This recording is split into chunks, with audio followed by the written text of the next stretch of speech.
اللہ کے رسول صلی اللہ علیہ وسلم نے جو سنتیں بتائی تھی وہ سب ہماری زندگیوں سے جا رہی ہیں اور ہم زندگی گزار رہے ہیں. ہم مزے میں ہیں کہ ہم رسول اکرم صلی اللہ علیہ وسلم کے عاشق ہیں.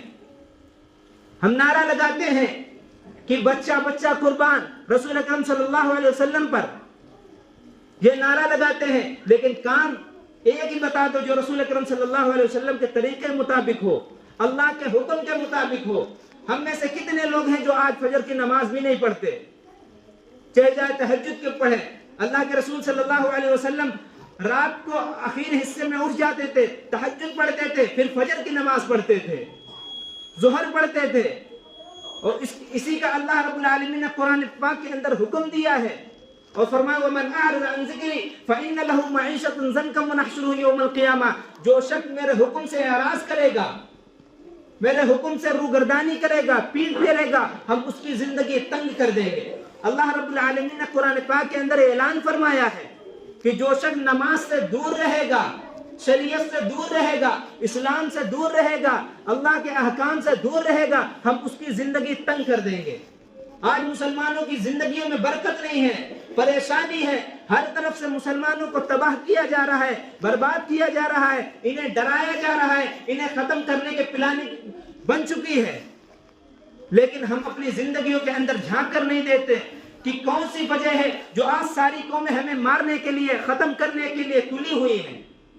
اللہ تو اعلان کرتا ہے اگر تم میرے حکم سے روگردانی کرو گے، نماز سے منہ پھیرو گے، ہم تمہاری زندگیاں تنگ کر دیں گے. سچ بتاؤ آج ہماری زندگیوں کے اندر پریشانی ہے کہ نہیں ہے؟ آج ہماری زندگیوں کے اندر سے برکت رحمت نکل گئی اور ہم یہ سمجھتے ہیں کہ رحمت برکت جو ہماری پریشانی ہے یہ اللہ رب العالمین دور کر دے. یقیناً اللہ رب العالمین ہماری پریشانیوں کو دور کر دے گا، لیکن ہم اللہ رب العالمین کے حکم پر کھڑے تو ہوں، اللہ کے احکام کو پورے کرنے والے تو بنے، رسول اکرم صلی اللہ علیہ وسلم کی سنتوں کو پوری کرنے والے تو بنے، اللہ نے جو احکام قرآن مجید کے اندر بتائے ہیں وہ پورے کرے. یقین جانو اللہ رب العالمین ہماری زندگیوں کے اندر برکت دے گا. ہم چاہتے ہیں کرنا کچھ نہ پڑے، ہمیں اللہ کے احکام پورا کرنا نہ پڑے، اللہ کے رسول صلی اللہ علیہ وسلم کے تعلیم پر عمل کرنا کچھ نہ پڑے، ہمیں کرنا کچھ نہ پڑے، یہ سب اپنے آپ صحیح ہو جائے تو ایسا ہو سکتا ہے کیا؟ ہم سمجھتے ہیں کسی مولوی صاحب کے پاس چلے جائیں گے، تعویذ لے لیں گے، مسئلے حل ہو جائیں گے. کس نے کہا تعویذ سے مسئلے حل ہوتے ہیں؟ کس نے کہا تم سے کہ تعویذ لینے سے یا جھاڑ پھونک کرنے سے مسئلے حل ہو جاتے ہیں؟ کیا تم نے حدیث نہیں پڑھی؟ کیا اللہ کے احکام نہیں پڑھے؟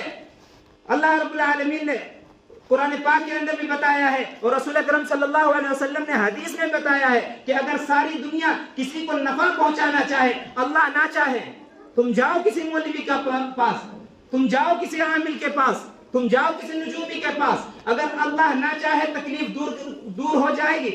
سچ بتاؤ دور ہو جائے گی؟ اگر ساری دنیا مل کر وہ تکلیف اور پریشانی دور کرنا چاہے، ہم چاہے جتنے تعویذ اکٹھے کر لیں، ہم چاہے جہاں دھاگا اور تاگا باندھ لیں، لیکن وہ تکلیف دور نہیں ہو سکتی. ساری دنیا کسی کو نفع پہنچانا چاہے اور اللہ نہ چاہے، تمہارے اگلے انسان اور جنات سب مل جائیں، سب اس کی مدد کریں کہ اسے نفع پہنچ جائے، لیکن نفع نہیں پہنچ سکتا. یہ حدیث ہے، یہ اللہ کے رسول صلی اللہ علیہ وسلم کی حدیث ہے اور آپ نے جو بتایا سچ اور حق فرمایا ہے. آپ صلی اللہ علیہ وسلم کی بات جھوٹی نہیں ہو سکتی. ہم سمجھتے ہیں کرنا کچھ نہ پڑے، ایک تعویذ سے مسئلہ حل ہو جائے گا. ایسا ہوتا تو رسول اکرم صلی اللہ علیہ وسلم کے زمانے میں صحابہ کرام رضی اللہ عنہ اجمعین کو گردنیں کٹانی نہ پڑتی دین پر. ایسا ہوتا صحابہ کرام رضی اللہ عنہ اجمعین کو اپنی بیویوں کو بیوہ کرنا نہ پڑتا. جاتے رسول اکرم صلی اللہ علیہ وسلم کے پاس، وہ کہتے ہیں ہمیں تکلیف ہے، ہمیں پریشانی ہے، ہم پر کافر ہمارے اوپر گردنیں، ہماری گردنوں کو کاٹ رہے ہیں، کافر ہمارے گھروں کو اجاڑ رہے ہیں، یا رسول اللہ کوئی تعویذ دے دیجئے، کوئی دعا کر دیجئے، ہماری یہ تکلیف دور ہو جائے. اس وقت تو رسول اکرم صلی اللہ علیہ وسلم موجود تھے، ہو جاتی. لیکن آپ صلی اللہ علیہ وسلم نے کیا فرمایا؟ یہ تکلیفیں دور کرنا اور مصیبتوں کو ہٹانا صرف اللہ کے ذمے ہے. یہ کام صرف اللہ کر سکتے ہیں، اللہ کے برابر کوئی ہے ہی نہیں طاقت والا. وَإِلَٰهُكُمْ إِلَٰهٌ وَاحِدٌ، تمہارا معبود، تمہارا رب تو ایک ہے، وہ اللہ ہے. آج ہمارا عقیدہ کیا ہو گیا؟ ہمارا عقیدہ کیا ہو گیا؟ ہم نے اللہ پر بھروسہ کرنا چھوڑ دیا، آج ہم نے دین اسلام کے مطابق عمل کرنا چھوڑ دیا۔ ہم یہ سمجھتے ہیں ایسے ہی مسئلے حل ہو جائیں تعویذ سے، دعا سے، اور ہم پر تکلیفیں مصیبتیں سب دور ہو جائیں، ہمیں کرنا کچھ نہ پڑے۔ ایسا نہیں ہوتا، ہمیں محنت کرنی ہوگی، ہمیں اللہ کے احکام پر کھڑا ہونا پڑے گا، اور اگر کوئی تکلیف ہے، کوئی مصیبت، ہم اپنے اللہ سے کہیں۔ یہاں تک کہ رسول اکرم صلی اللہ علیہ وسلم نے بتایا کہ اگر تمہارے جوتے کا تسمہ ٹوٹ جائے، وہ بھی اللہ رب العالمین سے اس کا سوال کرو۔ اللہ خود قرآن پاک میں اعلان کرتا ہے کہ مجھ سے دعائیں مانگو، میں تمہاری دعائیں قبول کروں گا۔ تم مجھ سے اپنی بگڑی مجھے بتاؤ، میں حل کروں گا۔ دنیا والے کچھ نہیں کر سکتے، دنیا والے کوئی تکلیف تمہاری ہٹا ہی نہیں سکتے۔ یہ ہمارا عقیدہ ہونا چاہیے تھا، لیکن آج ہم کافروں اور مشرکوں کے بیچ میں رہ کر ہم نے اپنا عقیدہ خراب کر لیا، ہم نے اپنا عقیدہ خراب کر لیا۔ ہمیں آج اللہ پر بھروسہ نہیں رہا۔ اگر اللہ پر بھروسہ ہوتا، جیسے ہی اذان کی آواز جاتی، حی علی الصلاۃ، آ جاؤ کامیابی کی طرف، نماز کی طرف آ جاؤ، کامیابی کی طرف، نماز کی طرف، ہم فوراً مسجد کی طرف آنے والے بنتے۔ ہم صرف زبان سے کہتے ہیں کہ ہمیں اللہ پر یقین ہے، اللہ پر بھروسہ ہے۔ اگر اللہ پر بھروسہ ہوتا، مسجدوں میں جگہ نہ ملتی۔ آج مسجدیں خالی ہیں، مسجدیں شکوہ کر رہی ہیں، مسجدیں رو رہی ہیں، لیکن یہاں نماز پڑھنے والا کوئی نہیں ہے۔ پھر ہم شکوے کرتے ہیں، شکایتیں کرتے ہیں کہ مسجدیں چھینی جا رہی ہیں، ایک کے بعد ایک مسجد ہم سے چھینی جا رہی ہے۔ روزانہ ایک مسجد کے اوپر وہ لوگ دعویٰ کر رہے ہیں کہ یہاں مندر تھا، یہاں فلاں تھا، یہاں یہ تھا۔ یہ کس وجہ سے ہوا؟ اسلام کی تاریخ میں ایسا کہیں نہیں ملتا کہ مسجدیں چھینی جا رہی ہوں۔ اس لیے اس وقت مسلمان مسجدوں کو آباد کرنے والے تھے۔ 24 گھنٹے ہماری مسجدیں آباد رہتی تھی۔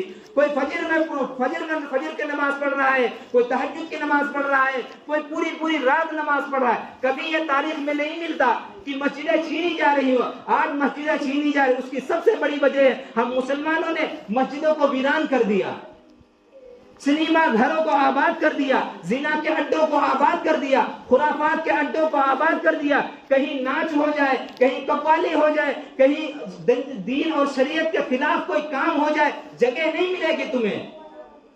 لیکن اگر کہیں دین کی بات ہو جائے، تھوڑی 5 یا 6 منٹ زیادہ ہو جائے، ہم کہنے لگتے کتنی دیر ہو گئی۔